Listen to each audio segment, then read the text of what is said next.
খান কেঁদে কেঁদেও বাংলাদেশের নাম নিতে ভুলে নাই। কেন ভুলবে ভাই? কারণ রশিদ খান এই সেমিফাইনালে কেন আসছে সেটা হচ্ছে বাংলাদেশের কারণে।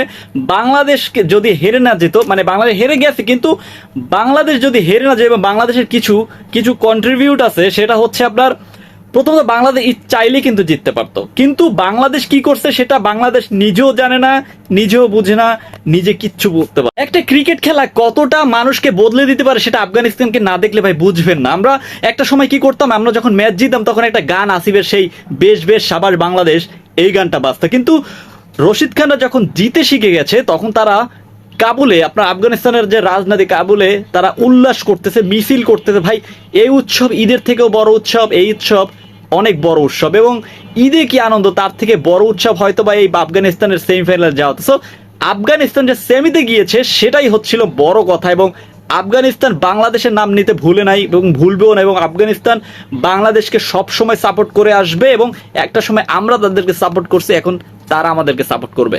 আজকে সাউথ আফ্রিকার সাথে হেরে গেছে, কিচ্ছু করার নাই, এবং আফগানিস্তান এই পিচে বৃষ্টি পড়েছিল, মূলত আফগানিস্তানের সমস্যাটা ওখানে হয়ে গেছে, এবং inswing outswing South Africa just ধসিয়ে দিয়েছে আফগানিস্তানের ব্যাটিং লাইন। কিন্তু যা অ্যাচিভমেন্ট করছে সেটা ভাই আমরা যতই চিল্লাচিল্লি করি না কেন, বাংলাদেশ এইরকম অ্যাচিভমেন্ট করতে কয় বছর সময় লাগবে একটু আমি কিচ্ছু বলবো না, আপনি কমেন্ট করে জানাই দেন।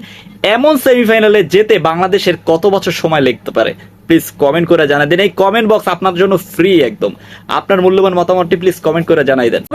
আমি মনে করি এটা হচ্ছে আপনার ভাগ্য লাগে, কপাল লাগে। যেমন সাউথ আফ্রিকা লাক কতটা ফেভার করছে সেটা আপনারা সবাই দেখছেন, এবারও লাক ফেভার করছে, কারণ আফগানিস্তানের বোলিং লাইনের আগে 120 থেকে 30 রান করতে পারলে আফগানিস্তান জিতে যেত ভাই, বিশ্বাস করেন। কারণ এই পিচ আফগানিস্তানের যে বলাররা, যাই হোক যা করছে অ্যাচিভমেন্ট করছে খুবই ভালো করছে, কিন্তু বাংলাদেশ এই অ্যাচিভমেন্ট পূরণ করতে হলে এখন আমি পার্সোনাল ফিল করি 10 থেকে 15 বছর লেগে যাবে।